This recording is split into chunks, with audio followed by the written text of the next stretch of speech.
Moggcast, a fortnightly conversation with Jacob Rees Mogg about the topics of the day.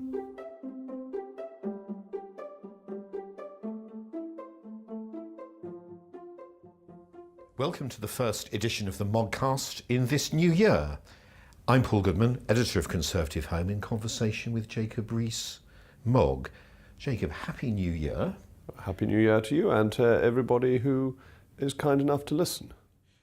And let's start the new year by thinking back to one of the main topics of conversation in the old one. I'm not going to say Brexit because the listeners can take it for granted. We're going to talk about nothing else this morning. But it's an aspect of what is in front of us. One of your themes throughout last year was that once the withdrawal bill became an act, there was very little, really, the Commons, the legislature, rather than the executive, could do to stop Brexit. In the light of the Speaker's behaviour last week, do you think that is still true? Yes, I do think that is still true. I think there are a number of obstacles, even if control of the timetable is taken by MPs, that relate to standing orders and to our constitutional norms. So, yes, an amendment could be put to standing orders, or more accurately, an order of the House of Commons could be made to decide that all stages of a bill could be taken in one day and the time limits for it could be set out. That is done frequently. It was done last for an Northern Ireland bill in December.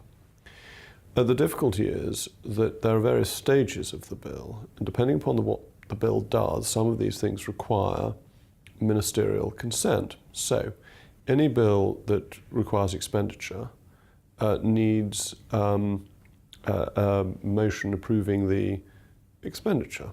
It's completely routine.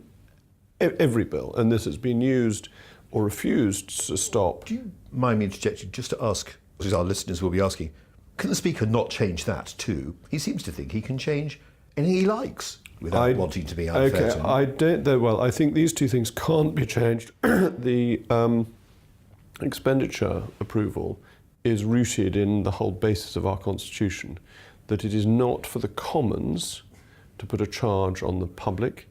This has to be to meet a request from the executive. This is how our whole system is based. And so motion that needs to be laid is normally laid at second reading, but in committee, a clause that authorises expenditure cannot be considered until this motion has been passed. Now, committee is, of course, not controlled by the Speaker, but is controlled by the Chairman of Ways and Means. So the bill could have a second reading, it could go into committee, but it could then get completely stuck in committee unless the relevant motion was passed. So that's one of the issues. Now, you could have a bill that didn't require any expenditure but gave an instruction. So that might solve that problem.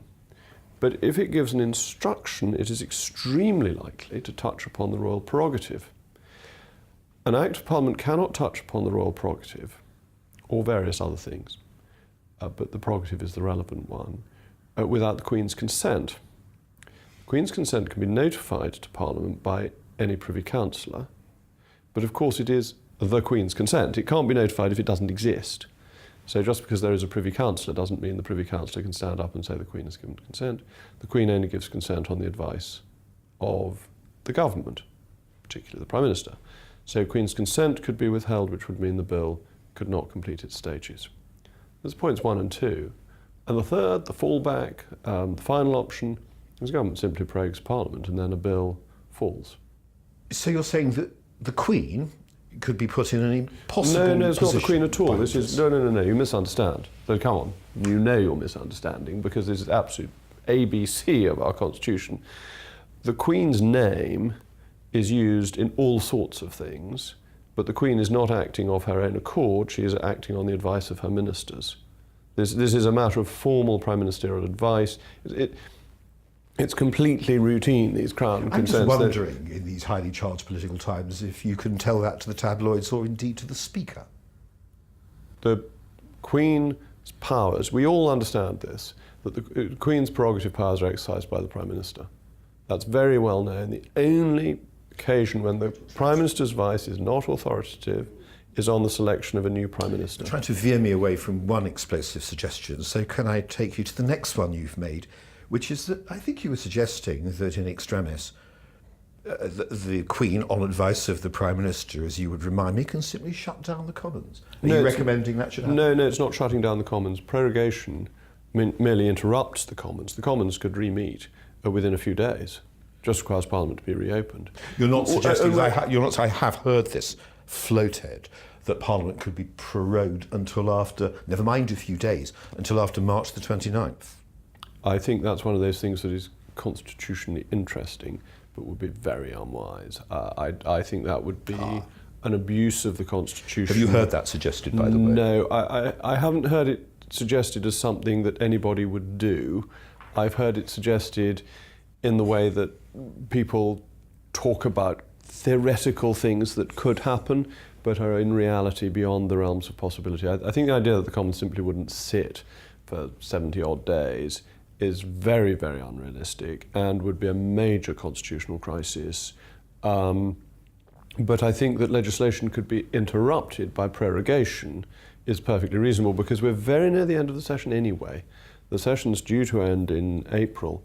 You would only be bringing the prorogation forward briefly, and then you would have the Queen's speech and the debate on the Queen's speech and the amendments to the Queen's speech, but you then are back in control of the timetable. What do you think of what the Speaker did last week? I think two things that people may feel slightly contradictory. I think the Speaker made an error, but I think he made an honest error. I don't think the Speaker is biased. I think the Speaker's guiding principle is a good one, that the House of Commons should debate what it wants to debate. But I think that on this occasion, the reinterpretation of the word forthwith creates considerable problems for the House of Commons itself. For example, Standing Order 44, which allows the Speaker to expel somebody for misconduct in the chamber, says that the motion will be taken forthwith. That's always meant without debate and without amendment. Now, if Mr. Speaker wishes to expel somebody, another member could move an amendment to his motion. And Mr. Speaker would find it very difficult on the precedent he'd just set not to accept that amendment. So I think he said he'd reflect on whether he'd set a precedent at all. The Speaker always sets precedents. I mean, if you look at the Commons journals, what the Commons journals report is the decisions of the Speaker. And those decisions are then looked at by clerks and by future speakers to determine how they should behave. Otherwise, conduct from the chair becomes completely arbitrary. The Speaker can't say that today forthwith means with amendment and tomorrow forthwith means without amendment. That doesn't make any sense. That's why I think it was a mistake, because forthwith runs throughout the standing orders and has been always taken to mean without amendment and without debate. And the slightly ridiculous part of his decision was that if you have an amendment without debate, because he accepted that forthwith means without debate, nobody knows what the amendment's trying to achieve because there's nobody there to explain it. It's not allowed to explain it. Let me ask you another question, forthwith. Yeah. In other words, now. I'm not going to pause, but I'll ask it straight away, which is, this decision he made was intensely politically controversial in the context of Brexit. It's clearly advised not to do it by the clerks. He didn't seem to me to give any particular convincing reason for explaining why he did it. In that context, what do you mean by saying he made an honest mistake? Many of our listeners will assume and conclude it was bias. I think his general bias is to protect the interests of the House of Commons, and that's a right bias for a Speaker. And therefore I don't think it was a bias for or against Brexit. I think he would have done the same had the case been reversed. You're an admirer of the Speaker, are you not?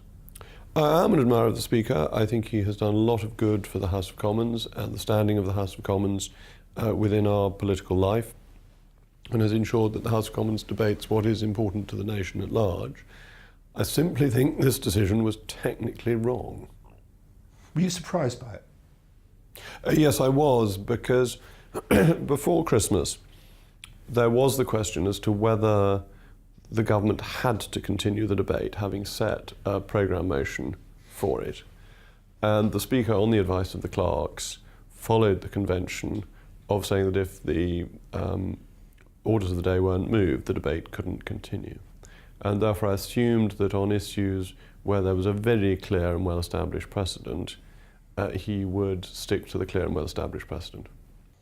Let's turn from the Speaker to what will happen tomorrow. I mean, first, this, in a way, is a statement of the obvious or a question of the obvious. But how do we differentiate in what we read and hear between what is government spin, or spin from anyone else for that matter, and what is real? I mean, the government, as we put it on Conhome, is going to play a game of chicken.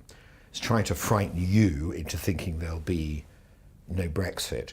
It's trying to frighten the ultra-Remainers into thinking there will be no deal. It's trying to squeeze the EU into making concessions. So how much of all what we read and hear, particularly about Speaker, constitutional innovations, Dominic Grieve moving bills, Nick Bowles consulting the liaison committee, I mean, how much of this and which bits should we take seriously? Well, it's very difficult to know. We are at an absolute crunch point that in just over 70 days we will leave the European Union. That is in law. There are people who have given their whole political lives to promoting the interests of the European Union. They believe in it, almost an article of faith. And they will do almost anything they can to stop the referendum which they think was wrong, was a mistake, and basically shouldn't be allowed. They don't have sufficient confidence in democracy. They think they know best and that they should save the country from itself. And if they haven't done it within this very short period, then their great aim is thwarted, is stopped, and will never return. If we leave at 11 o'clock in the evening on 29th of March, we're not going to rejoin. We're not going to find that it's easy to reverse or that an ex post facto Article 50 extension can be sought. We've left, and that's it. And so they have to throw everything they can at it, even to destabilising the Constitution, because they care more about the European superstate than they do about the nation's constitution. It's very irresponsible, it's quite revolutionary, but their commitment is to the overarching might and power of the European Union. Do you think the government will lose by a significant margin tomorrow? I think forecasting results of votes a few hours before they take place, by the time this is broadcast, is a silly thing to do. If the government loses, what do you think will happen next? I imagine the Prime Minister will make a statement relatively quickly. I imagine that she will go back to Brussels and say, look, this doesn't work, and will be seeking some amendment to her deal, though at this stage I would expect it to be a pretty fundamental amendment to her deal. Can she fend off a vote on a series of options, including a second referendum? The thing is, if you have this series of options, how do you then get it into legislation in time before we've left? What are you trying to achieve? It wasn't quite the question I was asking. I was simply asking whether you think if she loses tomorrow, a vote of that kind is likely. It's possible, but I don't think it gets us anywhere. I think you could very easily find that every option was voted down. Danny Finkelstein had a very good article, which was reprinted in The Sun, saying that the people who are opposing no deal are quite incapable of proposing what they want instead, and that this leaves it very difficult for anybody to follow what they're trying to do, that actually, if they want to avoid no deal, the logic of their position is they ought to support Mrs May's deal because that's the only deal in town. You still think the clock is running down and the clock is on your side, don't you? And that might explain why, in my view, the ERG has been relatively quiet recently, amidst all this noise from Mr. Grieve and Mr. Bowles and others. Well, there's that great line, isn't there, about looking at the crickets in the field, making the noise, whilst the sturdy oxen stand by, not making any noise. I seem to remember it's Edmund Burke. And we are the sturdy oxen, and the crickets chirrup away. And in the event of a no confidence vote, are you absolutely committed to supporting the government? Yes. Is that the position of the ERG as a whole? The ERG in that sense doesn't have a collective position, but I don't know of anybody within the ERG who would vote against the government in a vote of confidence. And if the Northern Ireland Protocol were to be removed from the withdrawal agreement, would you vote for this deal? I would have a great deal of sympathy for this deal if the whole of the backstop were removed.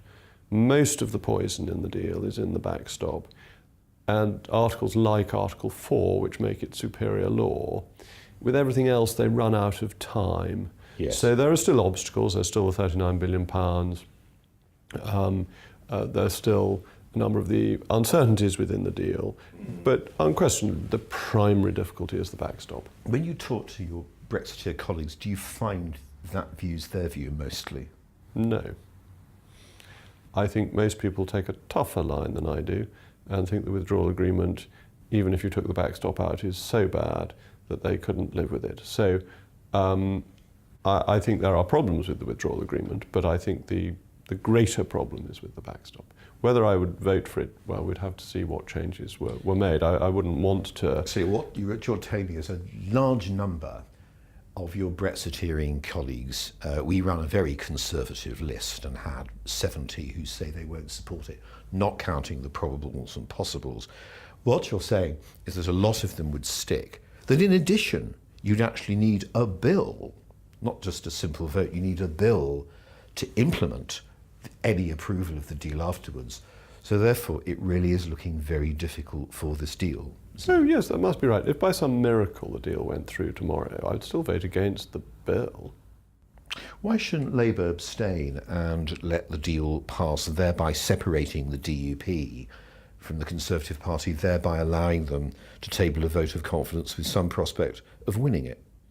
That is a very good question. You should pose that to your socialist friends. I'm not really able to... I don't have enough to give me a representative answer. I'm just asking you to ask some of yours. It is an interesting question. What tactically does the Labour Party want? My guess is that the Labour Party thinks that if the government is defeated heavily, that is the greatest moral claim for a general election, even if they can't win a vote of confidence. Though tactically you're probably right that their greatest chance of a general election would be if they let it go through. So you may want to ask yourself, does the Labour Party not in fact want a general election? Does the Labour Party just want disorder? I mean, it is the opposition. The job of the opposition is to oppose. Does it just want things muddling along and not really want to take... Well, a response to the question is this, I suppose, that they could abstain. They could thereby try to let the motion pass and the deal pass. They could gamble. I think it would then be a gamble that the DUP really would part from the government. They might not. But I'm with you in thinking that Jeremy Corbyn's natural tendency is to want to oppose, and that anything that puts the crisis off until later doesn't, in his view, hold out very much for him. He wants to keep pressing for the crisis now, but I may be wrong. I think your analysis is extremely sensible. I don't know whether it's right, because I don't know the inner workings of Mr. Corbyn's mind. But I think it makes sense from their point of view to keep the pressure up, to make things as difficult as possible for the government, and keep that going. You haven't asked him to come to the ERG to give an account of himself? No, that was a joke. I'm just asking since it was reported. It is funny. I think we should hold our meetings in public because they are leaked so quickly. There's no point in pretending that they're private. Do you feel you can console yourself with the thought that they don't leak as quickly and in as much detail as meetings of the Cabinet? Well, that is true, yes. Are you aware of any circumstance in which a member of the ERG has briefed the media in advance about what they'll say at an ERG meeting? I ask because this is now apparently happening in relation to Cabinet meetings. No, I'm not aware of that happening, though I am aware that the most I've noticed was that I was making introductory comments at the beginning of an ERG meeting, and the person sitting next to me showed me that what I had said at the beginning had been tweeted before I'd concluded my remarks, which is quite a quick dissemination. Just on a serious point, and it's a bit of the architecture that tends to get missed in all this. Shouldn't the Cabinet make up its mind what it wants? Obviously the answer is yes, so I suppose I'm asking really whether this situation is sustainable. You have members of the Cabinet like Greg Clark and David Gauke hinting that they'll resign if no deal approaches. You've got other members who are well-established Brexiteers who supported leave. You've got other members like Jeremy Hunt who supported Remain in the referendum but are now mighty keen on Singapore. I mean, a very senior member of the lobby said to me, perhaps thinking back to the film Black Hawk Down, it's a political Mogadishu, he said, out there, as it were, with Cabinet members driving jeeps around, wearing ammo belts and firing off shots into the air. Well, at least it's not a Rees Mogg issue. That is reassuring. The breakdown in collective responsibility is extraordinary. And bear in mind, the Prime Minister said at Chequers that now Cabinet collective responsibility was being restored, and that's why David Davis and Boris Johnson resigned. And I think her failure to insist upon that is a sign of not so much weakness as an unwillingness to follow through on what she said. I don't understand why she hasn't been more ruthless about this. Isn't it important, or might it be, in terms of the future of the country as well as in the high or low politics of the business, in that if by some chance the deal went through and a bill went through, we would then have to decide, so vague are the terms of the political agreement, whether we wanted a high alignment model closer to Norway or a low alignment model closer to Canada, and the Cabinet cannot make up its mind. One of the horrors of the deal is that we go through all of this again and again and again. One of the virtues of leaving without a deal is at least it's then decided. And you're absolutely right. The political declaration is so vague that it could be any outcome. And so we will have to carry on battling away to try and get the outcome that we want. If we leave without a deal, the ERG can be cryogenically frozen for a bit. We won't need to be enormously active. People will have some respite from seeing me on their television screens. But if we go on, then we've got to try and make sure that we get a Canada-style free trade agreement rather than the high alignment that restricts all our opportunities once we've left and becomes closet membership of the EU. In fact, this may be a suitable point to end on. One of the main arguments Downing Street was pushing before Christmas, and still is as far as I know, is let's get this deal through and let's get this whole debate over. But it is true, isn't it, that were the deal to get through, it wouldn't be the end. It wouldn't even be the end of the beginning. I'm afraid your quotation of Churchill is right. Jacob, thank you very much. It's always a pleasure. Thank you. The Moggcast, a fortnightly conversation with Jacob Rees Mogg about the topics of the day.